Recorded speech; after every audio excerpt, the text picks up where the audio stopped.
The night was burning. Flames roared against the dark prairie sky as Rowan Cade pressed his back to the collapsing wall of his ranch, rifle gripped tight. Outside, 6 riders circled like wolves, their torches slicing through the smoke, hunting what he swore to protect. Beneath the floorboards, 10 terrified women huddled in the cellar, whispering desperate prayers. Rowan could almost hear his late wife's voice, reminding him of the night he failed to save his family. Then the front door exploded off its hinges. The outlaw who stole his life stepped into the firelight, smiling like death itself. In that single breathless moment, Rowan knew. Tonight he would either save these women or join his family in the dust and ashes of the West. 3 months earlier, Rowan Cade's world had been nothing but silence. His ranch sat on the farthest edge of the prairie, where the land met the sky in a jagged, endless horizon. Out here, the wind had its own language, howling through the weathered boards of his house, rattling the barn doors, carrying nothing but the echoes of memory.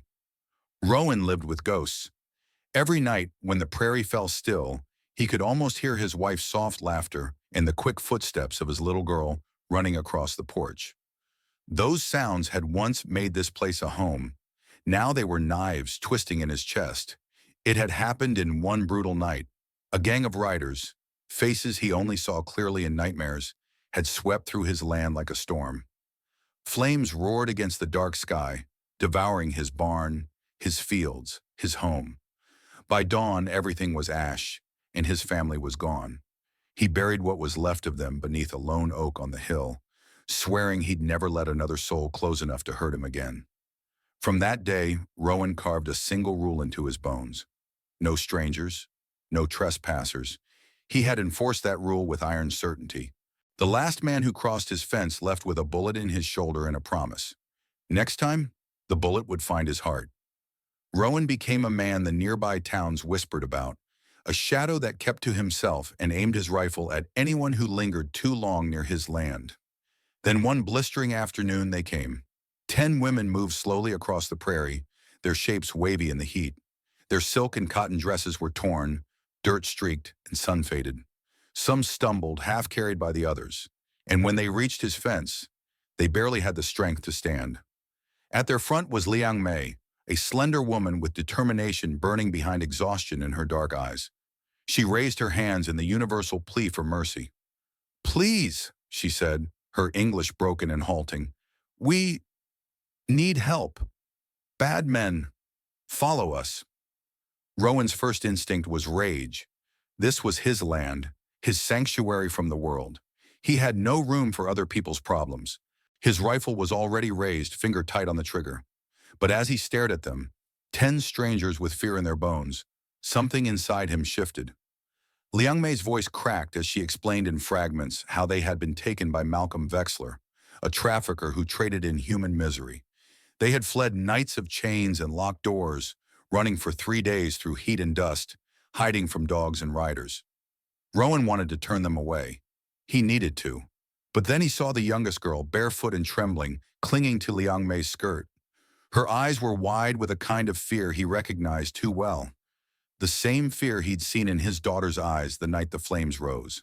Something cracked inside the walls he had built, and against every instinct that had kept him alive, Rowan opened his door. In that moment, he knew. He had invited the devil straight to his doorstep. The wind carried the sound of riders long before their shapes appeared. On the wide, empty prairie, noise traveled like a warning, rippling through the grass and across the red dirt. Rowan Cade paused at the edge of his porch, the wood creaking softly beneath his boots. He lived alone long enough to know the language of the land, and the prairie was telling him, danger is coming. Beside the barn, Liang Mei froze. Her face, already pale from exhaustion, crumpled as the sound grew louder. They come for us," she whispered, voice trembling like a fragile string in the wind. The other 9 women pressed together instinctively, their worn dresses fluttering around thin legs. Some had bare feet, toes caked with dirt and blood. The youngest clung to Liang Mei's skirt, a soft whimper escaping her throat. Rowan's eyes swept the horizon. He saw nothing yet, only the coils of dust swirling in the heat, but he didn't need to see. Out here, you learn to trust the warnings you couldn't touch. Leng Mei's hands shook as she tried to explain, her words broken and halting. They promise good work, good life, but lie, lock us, chains. Men come, pay money. Her voice faltered, the rest trapped in her throat. Rowan didn't press her. He didn't need her to finish.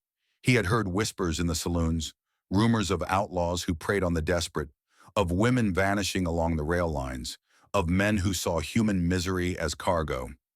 But rumor had always been distant. Now, standing on his land, staring at 10 terrified women, he could feel the truth like a splinter in his chest. A gust of hot wind carried the scent of horses and the faint jingle of metal. Minutes later, the riders emerged from the haze. 6 of them. Dust trailed behind like the tail of a rattlesnake. Their shadows stretched long across the dirt as the setting sun threw the prairie in copper and gold. At the head rode Malcolm Vexler. Rowan's gut turned to stone. He hadn't seen the man in years, but he'd never forgotten that scarred face and that crooked grin, the kind that made you feel like prey.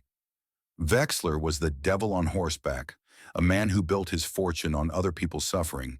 And for Rowan Cade, his name meant more than outlaw. It meant loss. Years ago, Vexler and his men had burned Rowan's farm to the ground, their laughter carried by the crackle of fire and screams. By dawn, his wife and daughter were gone, and the only thing left was a patch of charred land and a man hollowed out by grief. Now the devil had come to his porch. "You seen 10 pretty Chinese girls come through here?" Vexler called, his voice sliding across the distance like a knife. "They belong to us." Belong. The word hit Rowan like a hammer. No one belonged to anyone. Not in his world, not on his land. But these were the kind of men who carved the world into pieces and called themselves owners. The riders fanned out, horses snorting and pawing at the dirt. Their hands hovered near pistols, eyes scanning the property with predator's focus. The wind carried the creak of leather and the faint clink of spurs. Rowan's rifle stayed leveled in his hands, his boots planted firm. He didn't flinch, didn't blink. The prairie felt like it was holding its breath, caught between fire and gunpowder. He thought of the 10 women hidden behind barn walls. He thought of the smallest girls shaking hands. And he thought of his own daughter, the last look in her eyes before the fire took her. He had sworn to keep the world away, to let no one close again. But his heart moved before his mind. "Nope," Rowan said, voice cold and steady. "Ain't seen a soul." A long silence followed, thick enough to choke on. The wind picked up, tossing loose dust around their boots. Vexler tilted his head, that crooked grin deepening, as if he could smell the truth hiding in the walls. In that single moment, Rowan knew. This standoff wasn't over. He had just declared war with a lie, and the cost would come sooner than he wanted. When the last echo of hoofbeats finally faded into the vast prairie, the silence that followed felt heavy and unnatural. Rowan Cade remained perfectly still on the porch for a long moment, his sharp eyes scanning the horizon to make certain Malcolm Vexler and his men were truly gone. For now. The prairie wind shifted, carrying nothing but the scent of dust, dry grass, and the faint tang of smoke from his chimney. Only then did he lower his rifle and turn to the cluster of women huddled by the barn. "Come on," he said in a low, gravelly voice. He gestured toward the old barn, its wooden walls faded to silver and gray by decades of sun and storms. The women hesitated at first, glancing over their shoulders as if expecting the riders to return at any moment. But Rowan's commanding presence, silent and certain, urged them forward. Leng Mei stepped first, guiding the youngest by the hand. Inside the barn, the air was cool and smelled of dust, dry hay, and old wood. Sunlight filtered in through the cracks in the slats, painting sharp golden lines across the floor. "Stay quiet," Rowan instructed, his voice a soft but firm growl. "Hide in the hay, in the shadows. Don't move until I tell you." He watched them disperse, climbing into the loft of hay, slipping behind old barrels and tools, and hulling in dark corners where the light didn't reach. Their movements were timid but practiced. Survival had already taught them the choreography of hiding. Rowan told himself that this wasn't kindness, it was strategy. If Vexler came back, and he would, Rowan needed the element of surprise. He needed the women silent and invisible. But then the youngest girl reached for him. Her tiny, trembling fingers clutched the rough sleeve of his shirt, refusing to let go. She couldn't have been older than his daughter had been the night the flames consumed everything. Her eyes were wide and wet, silently pleading. Rowan felt something hot and sharp burn in his chest. He had spent 3 years fortifying himself against the world, building walls no one could breach. But this child's grip cut through all of it like sunlight through cracked wood.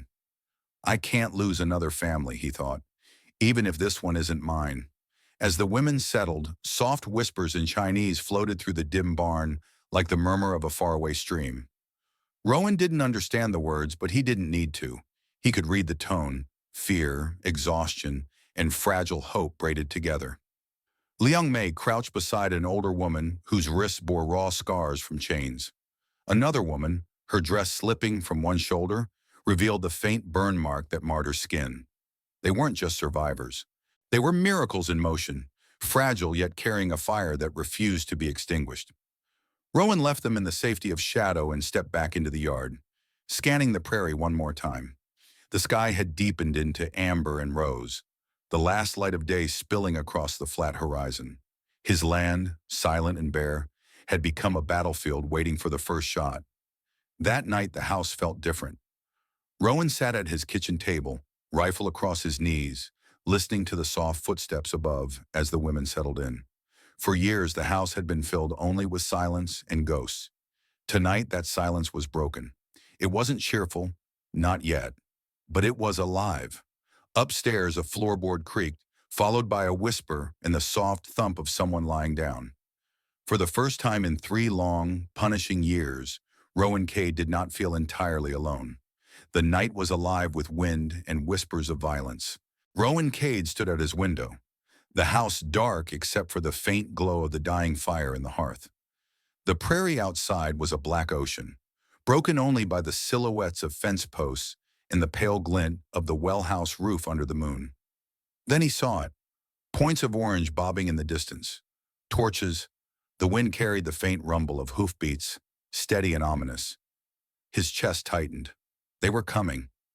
Rowan moved with quiet efficiency, his boots whispering against the worn wooden floor. He checked the Winchester rifle, loaded his Colt revolver, and lined up extra cartridges on the kitchen table. Every sound of metal against metal felt like a clock ticking down to the inevitable. Upstairs a floorboard creaked. Liang Mei appeared at the top of the staircase, her face pale in the low light. "They come?" she whispered. He nodded once. "Get the others to the root cellar, now, and be ready to run to the well house if I give the word." Her mouth trembled, but she nodded. Within moments, soft footsteps padded across the floor above as the women woke one another. Doors opened and closed in silence, and then the trap door to the root cellar creaked as they slipped into the earth. Rowan took a slow breath, alone again, just the way he'd been for 3 years. Except now the stakes weren't just his own survival. The first shout cut through the wind like a knife. "Evening, Cade!" The voice was unmistakable. Malcolm Vexler, loud and smug, a man who carried cruelty like a badge. Rowan stepped onto the porch, rifle in hand, the lamplight behind him outlining his frame. He could see them now, 6 riders fanning out in the yard, torches throwing wild shadows across the dirt. Their horses snorted and pawed at the ground, nervous under the weight of the coming violence. Vexler sat tall in the saddle, his scar catching the firelight, a grin like a snake curling on his lips. "I gave you a chance to do the smart thing," he called. "Now I'll give you one more. Hand over the girls and I'll let you keep your miserable life." Rowan's voice was steady. "You already took everything that mattered. You don't get these women." The grin faded. Vexler's eyes hardened, and he gestured with a gloved hand. "Burn him out." The first Molotov of the frontier, a torch wrapped in oily cloth, sailed through the air and smashed against Rowan's front wall. Flames licked the wood, crackling as smoke rolled upward. The second torch hit the barn, igniting dry hay in a burst of orange. Rowan ducked behind the porch post and fired the Winchester. The crack echoed across the prairie, and one of Vexler's men tumbled from his horse, a high-pitched cry torn away by the wind. Gunfire erupted in response, splintering the porch railing. Sparks flew as bullets ricocheted off the iron pump by the well. Rowan rolled across the floorboards to the doorway and fired twice more, forcing the riders to scatter.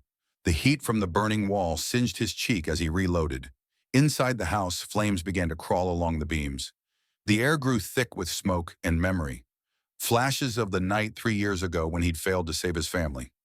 Not tonight. Never again. A shadow lunged at the window. Rowan fired instinctively, the muzzle flash lighting the room. A rider toppled from his horse, his torch bouncing in the dirt and dying in the wind. Another man tried the back door, but Rowan was ready. He swung the rifle like a club, catching the outlaw across the jaw, then spun and fired point blank. The man crumpled into the grass with a groan that faded into silence. Through the smoke, Vexler's voice rose again, angrier now. "You think you can fight us all, Cade? This ends like last time, fire and bones." But Rowan wasn't the same broken man. The image of the trembling little girl in his barn lit something in his chest that burned hotter than fear. He racked the rifle, eyes stinging from smoke and sweat. Another rider charged the porch, pistol flashing. Rowan dived behind the overturned kitchen table, splinters raining down around him. He rolled to his knees and returned fire, the outlaw tumbling into the dirt. The battle raged in bursts of fire and shadow. By the time Rowan's last bullet from the Winchester fired, 3 of Vexler's men were down, the barn half aflame, and the house a skeleton of glowing timber. Rowan switched to his Colt revolver, crouched low, moving with the patience of a hunter. A soft sound behind him, a crunch of boots on the porch. He spun, and there he was, Malcolm Vexler, pistol in hand, his face a mask of rage and disbelief. "Should have stayed dead inside, Cade," Vexler hissed. Rowan said nothing. He raised the Colt. 2 shots roared in unison. Pain lanced across Rowan's arm, but he held his ground. Vexler staggered backward, a look of surprise carved into his face as he dropped to his knees in the dirt. The torchlight flickered across his lifeless eyes before he fell forward into the dust. Silence returned in fractured pieces, broken only by the crackle of flames and the distant whinny of fleeing horses. Rowan stood in the ruin of his home, chest heaving, the revolver heavy in his hand. Smoke curled into the night sky, carrying with it the last remnants of the life he had lived in solitude. He turned toward the well house where 10 frightened women waited in the darkness.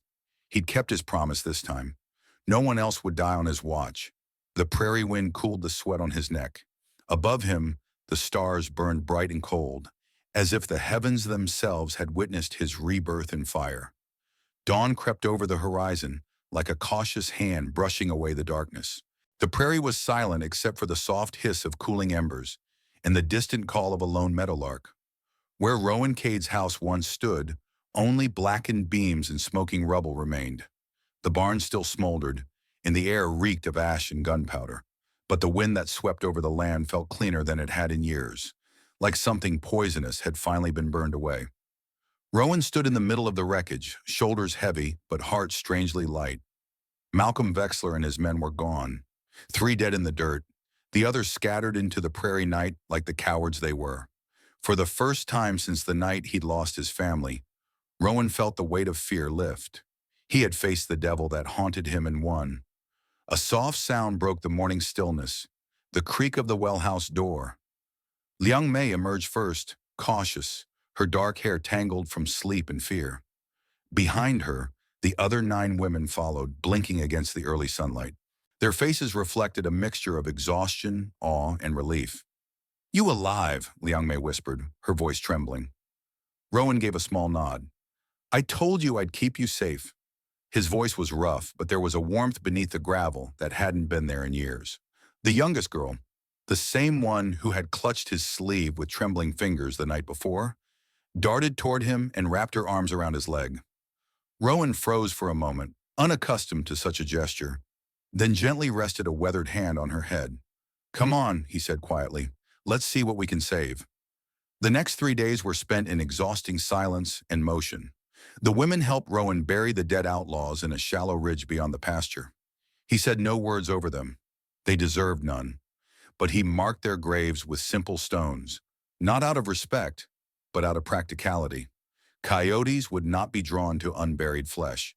When the last mound of dirt was patted down, Rowan turned and faced the ruins of his home. The ashes whispered of Margaret and little Sarah, the family he'd lost, the life that had turned him into a ghost. But now he was not alone in the valley. Laughter and soft voices drifted on the wind as the women began cleaning what was left of the barn and salvaging what they could from the kitchen garden. Even in tragedy, they moved with purpose, their survival instincts honed into quiet determination. On the fourth evening, as the sun bled red into the horizon, Rowan sat on an overturned barrel, watching Liang Mei teach the younger girls to plant beans in the soft earth near the well house. Their hands were gentle, their voices murmuring in Chinese as they worked. He realized he was hearing something he hadn't in 3 years, the sound of life continuing on his land. Weeks turned to months, and slowly, a new rhythm of living emerged. The barn was reinforced and cleared of the last of the burned hay. A simple wooden lean-to became their temporary kitchen, where the women cooked rice, beans, and the few vegetables they managed to coax from the stubborn prairie soil. Rowan taught the older women how to care for the horses and fix fences, and in return, they taught him small things he never knew he needed, like how to make broth that could heal a body and how to sit among others without feeling like a stranger in his own life. One morning, Liang Mei approached with a small bundle wrapped in faded silk. Inside was a tiny carved jade dragon, its surface worn smooth by generations of hands. "This, from my grandmother," she said softly. "She give me for luck.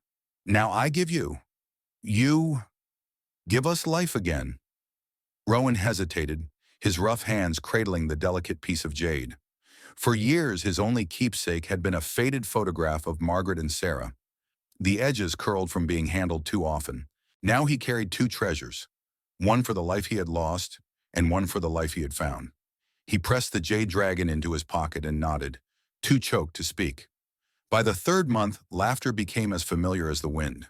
The younger girls braided each other's hair and sang in soft voices while they tended the chickens Rowan had bartered from a neighboring ranch. The older women repaired clothes, mended tools, and began sewing small curtains for the windows of the new cabin they were building with Rowan's guidance.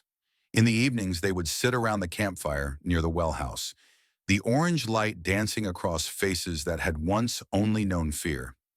Rowan would sometimes tell stories of the prairie storms and the coyotes, his voice slow and deliberate, while Liang Mei translated for the others.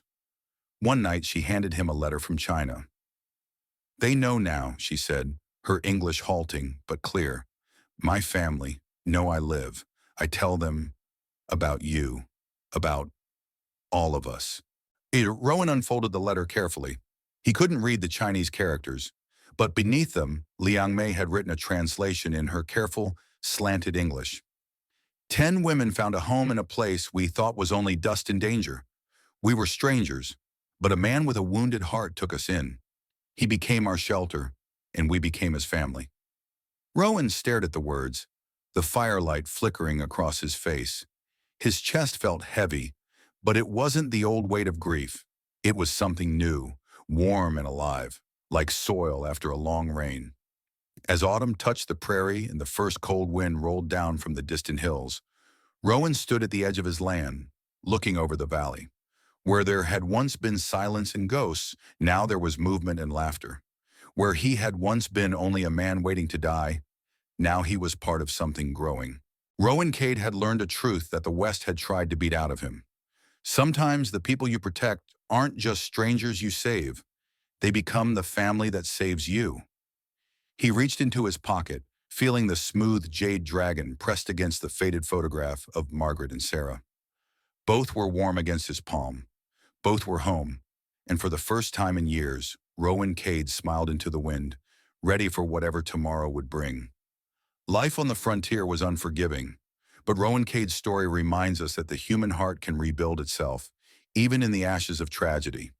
In today's world, we may not face outlaws on horseback, but we face different battles: loneliness, mistrust, and the temptation to close ourselves off from others.